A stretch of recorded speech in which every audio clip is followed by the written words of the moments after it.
vous ne reconnaissez pas exactement ce que vous voyez, sachez qu'il s'agit d'un match de paintball sportif, autrement appelé speedball. Nous voici chez Christophe Mert, fondateur de la fédération belge et gérant du club Brandball. Salut Chris, tout d'abord, quelle est la différence entre le camo et le speedball? Alors le camo c'est un paintball beaucoup plus loisir et récréatif, dans lequel il y a plusieurs catégories de jeux. C'est vraiment que des scénarios dans lesquels on joue. Et le speedball, c'est vraiment le paintball qui est plus axé du côté sportif, où il faut beaucoup plus de physique, où on court beaucoup plus, il y a de la technique, il y a de la tactique, il y a beaucoup d'entraînement. C'est vraiment le côté sportif du paintball, dans lequel il y a des compétitions. C'est vrai. Le côté sportif du paintball, c'est le speedball. Et au niveau des terrains, quelles sont les grandes différences? Alors le terrain camo, c'est un terrain dans lequel il y a plusieurs variétés également. Il y a un terrain avec des palettes, avec des obstacles qu'on dispose un peu n'importe comment, sur lesquels les gens peuvent jouer. Il y a du scénario dans le bois, il y a dans les vieilles usines, les vieux bâtiments, ça c'est le côté scénario. Et le speedball, c'est tout le temps sur des terrains qui font 36 sur 45 et qui sont avec des obstacles gonflables, que lorsqu'on plie le terrain en deux, si je peux dire, sur les 45 mètres, on dispose des obstacles d'une certaine manière, et l'autre moitié est le miroir de la première partie en fait. Voilà. Au niveau des armes, savez-vous m'en dire plus? Aïe.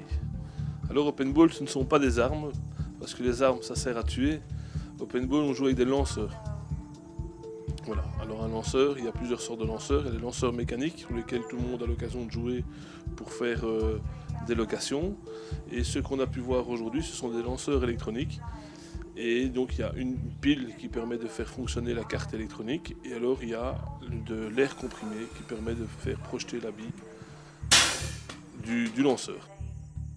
Au niveau de la sécurité, qu'est-ce qui est le plus important? Alors ce qui est le plus important en paintball au niveau de la sécurité, c'est le masque. Car quoi qu'il arrive, ne jamais l'enlever.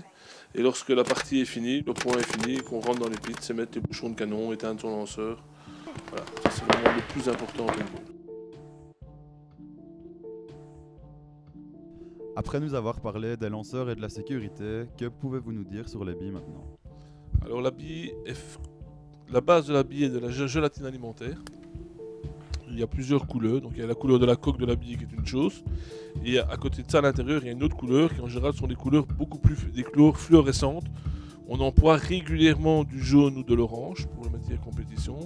On peut également voir du vert, du mauve. Il y a une couleur qui est interdite, en tout cas en Belgique, qui est le rouge, car le rouge ressemble au sang, et en fait on ne sait pas dire si quelqu'un s'est vraiment blessé ou si quelqu'un est touché. Donc le rouge, on bannit complètement. En Belgique, la compétition, que se passe-t-il?